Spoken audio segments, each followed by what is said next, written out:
बिस्मिल्लाहिर्रहमानिर्रहीम। मलक सज्जाद व्लॉग्स में खुश आमदीद। सबसे पहले तो जी उन तमाम दोस्तों से माजरत है जो इतनी ज़्यादा कॉल्स करते रहे और हम उनको रिस्पॉन्ड नहीं कर सके या किसी वजह से हम उनको व्हाट्सएप पे मैसेजेस का जवाब नहीं दे सके। असल में मसला ये है कि गुज़िश्ता दिनों कोई 1-2 वीक से तकरीबन कनाडा और अमेरिका के हवाले से हमें हज़ारों कॉल्स जो हैं वो पूरी दुनिया से रिसीव हुई हैं। तो ज़ाहिर सी बात है, जब हज़ारों कॉल्स रिसीव होती हैं, वो चाहे किसी इंडिविजुअल को हों, किसी कंपनी को हों, इवन देन कि अगर वो एम्बेसी को भी रिसीव हों तो उनके लिए भी पॉसिबल नहीं होता कि वो सबको रिस्पॉन्ड कर सकें। तो हमने कोशिश तो की है, लेकिन बहुत सारे लोग जो हैं वो मुझे जब बात होती है तो वो कहते हैं जी हम आपको कॉल कर रहे थे तो हम आपसे रब्ता करना चाहते थे, रब्ता नहीं हो सका। रब्ते के लिए एक तो हमने वीडियो जो है वो बना के डाल दी। दूसरी चीज़ ये है कि मैं आपको ये बताना चाहता हूँ कि ये जो हमें लोग कॉल्स कर रहे होते हैं हज़ारों की तादाद में, स्पेशली कनाडा और अमेरिका के लिए, उन सब के तकरीबन 95% जो लोग होते हैं उनके क्वेश्चंस एक जैसे ही होते हैं और वो सारे के सारे मोस्टली वो जो होते हैं वो सिर्फ इंफॉर्मेशन गेन करना चाह रहे होते हैं। तो इसमें तो मेरी एक तो रिक्वेस्ट ये है कि वो जितने लोग USA, UK या कनाडा के लिए इंफॉर्मेशन लेना चाहते हैं, मैं आज उनके वो तमाम सवालों के इंशाल्लाह ताला कोशिश करूंगा कि उसमें जवाब आज जो है वो दे दूं, ताकि वो वीडियो देख लें बजाय इसके कि वो बार बार जो है वो मुझे कॉल करें। क्योंकि उससे होता ही है, हमारे यहाँ लोग जो है वो 15-15, 20-20 मिनट फ़ोन पे बात करते हैं और एंड के ऊपर वो कहते हैं कि जी अच्छा मैं पासपोर्ट बनवा के तो आपसे रब्ता करूँगा। हमें इन्फॉर्मेशन देने में कोई प्रॉब्लम नहीं है, हम तो बैठे आप की खिदमत के लिए। लेकिन मसला ये है कि जब आप आधा घंटा इन्फॉर्मेशन ले लेते हैं और उसके बाद आप ये कहते हैं जी मैं आप पासपोर्ट बनवा लूँगा, तो ये काम वो है जो पहले आपका करने वाला है। लेकिन हमारा चूँकि तरीक़ाकार इस किस्म का लोगों का, इसलिए ज़ाहिर सी बात है हम किसी को कह भी नहीं सकते कि सर आप पहले इन्फॉर्मेशन जो है वो पहले पासपोर्ट बनवा लें, बाद में इन्फॉर्मेशन ले लें। लेकिन लोग चूँकि हर बंदे की अपनी एक थिंकिंग है, तो हम हमेशा वेलकम करते हैं सब लोगों को।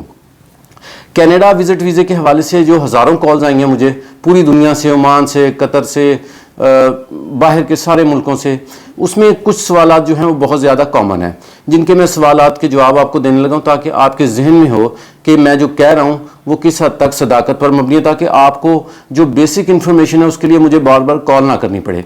सबसे पहले तो मैं आपको बता दूं कि इस वक्त पाकिस्तान में सबसे ज़्यादा कनाडा वर्क परमिट के नाम पे फ्रॉड हो रहा है। आपने इस फ्रॉड में नहीं आना। ये फ्रॉड 2000, 4000, 10,000, 25,000, 30,000 से स्टार्ट होता है और आहिस्ता आहिस्ता उसमें वो लोगों से लाखों रुपए ले लेते हैं। मुझे दुबई से भी, पाकिस्तान से भी बहुत सारे लोगों की कॉल्स आती हैं कि जी पहले बात हुई बंदे से, उसने कहा सिर्फ 5,000 भेज दें, फिर उसने कहा कि जी 15,000 भेज दें, फिर उसने कहा 50,000 भेज दें। तो ऐसे वो बंदा आपको फंसाता गया। जब फंसाता गया तो उसमें ये हो गया कि आपका जो है वो आप उस ज़ाहिर सी बात है, जब आपने 20,000 दे दिए, 25 दे दिए, 30 दे दिए, तो आहिस्ता आहिस्ता क्या हुआ कि आपके जो पैसे हैं वो सारे के सारे फंसते चले गए और पिछले पैसों को बचाने के लिए बंदा और पेमेंट जो है वो करता चला जाता है। तो वर्क परमिट के हवाले से आप लोगों से रिक्वेस्ट ये है कि आप फ्रॉड में नहीं आएँ, किसी को पैसे नहीं दें जब तक कि आप उसके पास जाके बैठ ना जाएं, और वर्क परमिट कोई किसी का देख ना लें। और वर्क परमिट वही आपको वैलिड होगा जो कि फॉरेन अफेयर से अटेस्टेड हो। जो लोगों के एडिट करके नाम करके भेज देते हैं, ये सारा फ्रॉड है। तो वर्क परमिट कनाडा के हवाले से जो फ्रॉड है आपने उसमें नहीं आना, ये पूरी दुनिया में हो रहा है। मेरी रिक्वेस्ट ये है। दूसरी बात ये है कि बल्कि मुझे याद आ गया कि हमारे यहाँ मेरे एक बड़े प्यारे दोस्त हैं, बहुत ही प्यारे हैं, मंडी भाउद्दीन से।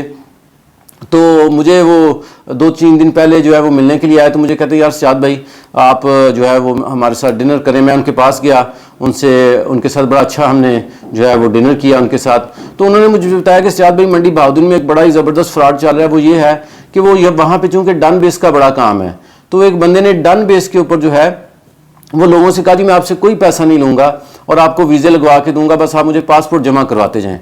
और जब सब लोगों के पासपोर्ट जमा कर दिए, सब लोगों के पासपोर्ट जब जमा कर लिए, तो उसके बाद उसने कहा जी अब आप मेडिकल के लिए मुझे 25-25 हज़ार दें। तो सिर्फ 25-25 हज़ार में उसने लाखों रुपया जमा कर लिया। बात करने का मकसद ये है कि ये जो थोड़ी थोड़ी अमाउंट हम दे रहे होते हैं, ये बेसिकली फ्रॉड का हिस्सा बन रहे होते हैं। इस चीज़ को समझने की ज़रूरत है। एक तो ये हो गया। दूसरी बात यह है कि कनाडा विजिट वीज़े के हवाले से जो 4 से 5 क्वेश्चन है वो कनाडा, USA, UK सब के लिए हैं। नंबर 1 ये है कि जिसका प्रोसीजर क्या होगा, हम वीज़ा कैसे अप्लाई करेंगे। वीज़ा अप्लाई करने के लिए किसी भी दुनिया के उसके जो रिक्वायरमेंट्स है उसको पूरा करना ज़रूरी है। अगर आप कनाडा विजिट वीज़ा अप्लाई करना चाहते हैं, इसके लिए जो रिक्वायर्ड डॉक्यूमेंट्स हैं वो मैं दोबारा बता देता हूँ। आपका पासपोर्ट, आपका ID कार्ड, आपके जो बहन भाई हैं उनका ID कार्ड, ठीक है, आपका जो प्रूफ ऑफ बिजनेस है वो, और बैंक स्टेटमेंट कनाडा के लिए जितनी भी आपकी ज़्यादा हो वो उतनी ही बेहतर है। ये डॉक्यूमेंट्स हैं with proof of business, NTN या टैक्स रिटर्न जो है वो इसमें ज़रूरी है जो भी बंदा अप्लाई कर रहा है। यही कनाडा के लिए ज़रूरी है, यही अमेरिका के लिए ज़रूरी है, यही यूके के लिए ज़रूरी है। तो जितने लोग ये कॉल्स करते हैं कि जी रिक्वायरमेंट्स क्या हैं, मैं रिक्वायरमेंट्स जो है वो मैंने बता दी हैं, इसको प्लीज़ आप सुन लें दोबारा।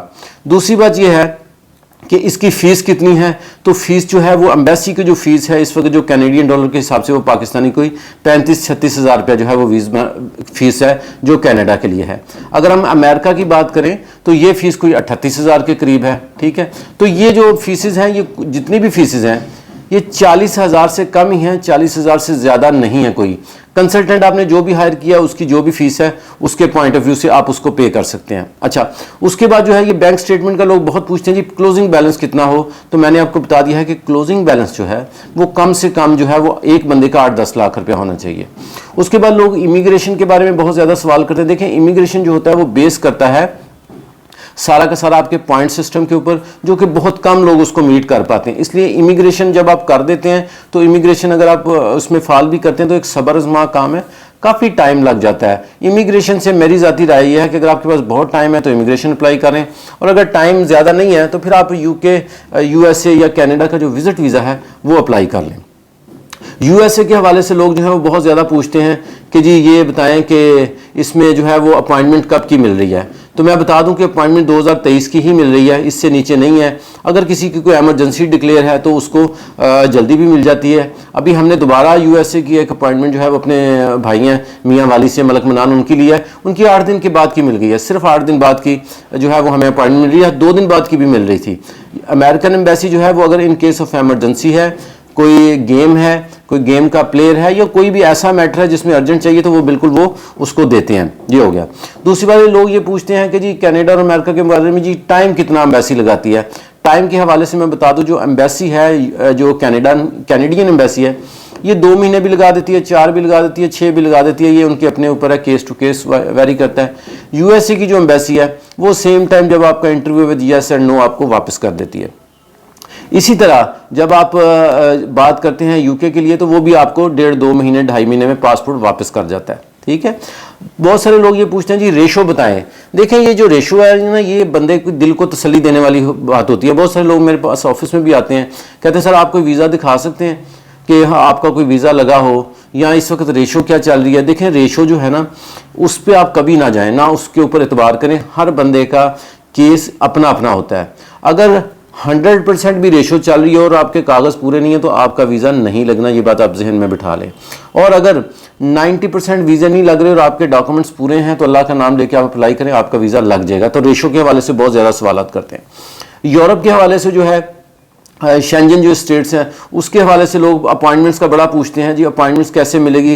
देखें, अपॉइंटमेंट्स का एक सिस्टम है कि जो BLS से आपने लेनी है या VSF से लेनी है, वहाँ जाके लिंक में आप जाके आराम सुकून से अपना जो है लॉगिन पासवर्ड बनाएं ईमेल के थ्रू, उसको एक्टिव करके चेक करते रहें। अगर आपको जल्दी नहीं है तो अपॉइंटमेंट आप ले सकते हैं, और अगर आपको बहुत जल्दी है तो फिर यकीनन आपको किसी न किसी एजेंट से रब्ता करना पड़ेगा, ख़रीदनी पड़ेगी। ये आज के दौर में एक मजबूरी बनी हुई है जेन्युइन ट्रैवलर के लिए और नॉन जेन्युइन ट्रैवलर के लिए, क्योंकि ये एक माफिया है जो मिला हुआ है, वो लोगों को, आम लोग जो हैं वो बेचारे बुक ही नहीं कर पाते। अच्छा, इसमें मैं यहाँ एक बात बता दूं, क्योंकि हमें हज़ारों की तादाद में जो है वो मैसेजेस आते हैं और मैसेजेस में ज़्यादातर यही लिखा होता है जी ये बताएं प्रोसेस क्या होगा। जैसे मैं पहले बता रहा हूँ, ये बता दें अपॉइंटमेंट कब मिलेगी, ये बताएं जी अपना वीज़ा फ़ीस कितनी है। ये सारे सवालों के मैं जवाब दे, लेकिन इसमें 5% लोग वो होते हैं 100 में से जो हमसे कंसल्टेंसी चाहते हैं। तो मेरी रिक्वेस्ट ये है कि अगर आपने हमें व्हाट्सएप पर मैसेज करना है और आप चाहते हैं कि हम आपको जल्दी रिप्लाई करें और आपका जेन्युइन केस है, तो मेरी रिक्वेस्ट है कि आप एक मैसेज करें कि सजाद भाई हमें आपसे कंसल्टेंसी चाहिए इस कंट्री के लिए, और उसके बाद मैंने वीडियो भी डाल दी है, एड्रेस भी भेज दिया। मेरी रिक्वेस्ट ये है कि आप घर बैठे सारी इन्फॉर्मेशन नहीं लें, यहाँ मेरे ऑफिस में आ जाएं, मेरे साथ बैठ के डिस्कस करें और फिर आप मुतमिन हों तो हमसे अपनी जो है वो जो भी आपको फाइल तैयार करवानी है वो करवाएं। मसला ये है कि हर बंदा ये कहता है कि मैं घर बैठे ही सारी इन्फॉर्मेशन ले लूं, और वो पूरे पाकिस्तान से इन्फॉर्मेशन कलेक्ट कर रहा होता है, सिर्फ मेरे से नहीं कर रहा होता, पूरे पाकिस्तान से कर रहा होता है, और फिर मेरे सवाल उससे पूछ रहा होता है, उससे पूछ रहा होता है। ये एक ऐसा काम है जिसका कोई एंड नहीं है। हमारे पास ऐसे भी कस्टमर हैं जो पिछले 4-4 महीने से सिर्फ हमारे साथ चैट कर रहे हैं, सिर्फ हमारे से पूछ रहे हैं जी उसने वो कहा था, इसने ये कहा था, इसने वो कहा था। मेरी रिक्वेस्ट ये है, अगर आप हमसे कंसल्टेंसी चाहते हैं, एक मैसेज करने से साथ भाई हमें आपसे ये कंसल्टेंसी चाहिए इस कंट्री के लिए, हम आपको रिक्वायर्ड डॉक्यूमेंट्स भेज देंगे और रिक्वायर्ड डॉक्यूमेंट्स के साथ आप ऑफिस तशरीफ ले आएँ तो हम आपको गाइडलाइन दे देंगे। अल्हम्दुलिल्लाह जो लोग आते हैं, आप उनको पता है पूरे पंजाब से लोग बैठे होते हैं, आके कराची से भी लोग, कल एक भाई बेचारे कराची से आए हुए थे, उनके साथ कराची से वो आए हुए थे लाहौर में उनके साथ फ्रॉड हो रहा था वीज़े के नाम पे। तो शुक्र अल्लाह का वो हमारे पास आ गए, उन्होंने आके सारी बात मुझे बताई, वो सुन रहे होंगे यकीनन। उन्होंने मुझे आके कहा सजाद भाई मेरा ये मसला, तो मैंने उनको कहा कि आपने बिल्कुल 1 रुपया भी नहीं देना, ये फ्रॉड हो रहा है आपका, ये आपके साथ फ्रॉड हो जाएगा। पहले आप इस बारे में परेशान हैं कि मुझे कोई वीज़ा मिल जाए, और जब आपने पैसे फंसा लेने फिर आपने इस परेशानी में रहना कि ये पैसे कैसे वापस मिलें, और वो जो 6-7 लाख रुपए गरीब आदमी का चला जाएगा, उसके बाद फिर दोबारा वो उसके लिए 6-7 लाख कमाने के लिए उसको 6-7 साल चाहिए। तो मेरी रिक्वेस्ट ये है, एक तो फ्रॉडियों से बचें, और फ्रॉडियों से बचने का यही तरीका, आप खुद उसके पास जाएं, जो भी बंदा जिससे आपने मिलना है उसके पास जाएं, बैठें, उसको देखें, उसको सुने, अपनी सुनाएं और फिर फैसला करें। ये जो कोई कहता है मुझे 2000 रुपये का ईजी लोड करवा दें, कोई कहता है मुझे 4000 रुपया रजिस्ट्रेशन का भेज दें, कोई कहता है जी अभी 20000 रुपया मुझे पासपोर्ट की कॉपी के साथ भेज दें, ये ना करें। और किसी को भी अपना पासपोर्ट नहीं देना, आपने सिर्फ पासपोर्ट की कॉपी देनी है।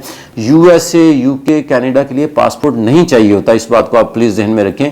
इसके लिए पासपोर्ट की कॉपी चाहिए होती है। जिस दिन आपने एम्बेसी में जाना है आपने पासपोर्ट लेके जाना है, कोई भी बंदा अथराइज नहीं है आपसे पासपोर्ट लेने का। एजेंट्स पासपोर्ट इसीलिए ले लेते हैं कि वो जब पासपोर्ट ले लेता है तो बंदा उसका बेचारा मोहताज हो जाता है, फिर वो जैसे जैसे कहता है जी मेडिकल कराओ, ये कराओ, वो कराओ, तो ये चीज़ें हैं। तो मेरी आप लोगों से रिक्वेस्ट ये है कि अगर आप व्हाट्सएप पे हमें मैसेज करना चाहते हैं, एक शॉर्ट मैसेज करें। कुछ लोग 20-20 मैसेज कर रहे होते हैं एक ही टाइम में, एक शॉर्ट मैसेज करें। आपको कंसल्टेंसी चाहिए या इन्फॉर्मेशन चाहिए? जो इन्फॉर्मेशन चाहिए वो मैंने तकरीबन कोशिश की है कि सारे सवालों के आपको जवाब मैं दे दूं। बाकी आपको कंसल्टेंसी चाहिए तो आप ऑफिस आ जाएं, और अगर इन्फॉर्मेशन भी चाहिए, और अगर आप लाहौर से बहुत ज़्यादा दूर नहीं है तो मेरी रिक्वेस्ट यह है कि लाहौर का मैंने एड्रेस डाला हुआ है, ऑफिस में मैं 11 बजे से लेकर 6 बजे तक बैठा होता हूँ। कोई फीस नहीं है, कोई चार्जेस नहीं है, कोई ऐसा कोई वीआईपी प्रोटोकॉल नहीं है, हम सादे से लोग हैं। आप डायरेक्ट मेरे ऑफिस में आए, मैं बैठा होता हूँ, आप मुझसे मिल लें। कोई ऐसा नहीं है कि जी पहले आपने सेक्रेटरी से मिलना है, या जैसे बड़े बड़े कंसल्टेंट हैं, हमको इतने बड़े कंसल्टेंट नहीं है। अल्लाह ताला का करम है, आप लोगों की मोहब्बत है कि आप लोग इतना जो है वो प्यार देते हैं। तो मेरी आप लोगों से रिक्वेस्ट ये है कि जो भी आपकी क्यूरीज हैं वो बिल्कुल आप शॉर्ट पूछ लिया करें। सवालों के जवाब मैंने कोशिश किया कि वो आपके मैंने दे दिए हैं, ठीक है। और इसमें यह कि अगर आपको कंसल्टेंसी चाहिए तो व्हाट्सएप पे कंसल्टेंसी के रिलेटेड आप मैसेज कर दें, और अगर आपको मुझसे मिलना है तो मोस्ट वेलकम, एनी टाइम 11 से 6 आप आ सकते हैं। मैं उम्मीद करता हूँ कि ये चीज़ें काफ़ी हद तक आपके लिए हेल्पफुल होंगी। बहुत शुक्रिया, दुआ में याद रखिएगा, खुश रहें, जज़ाकल्लाह।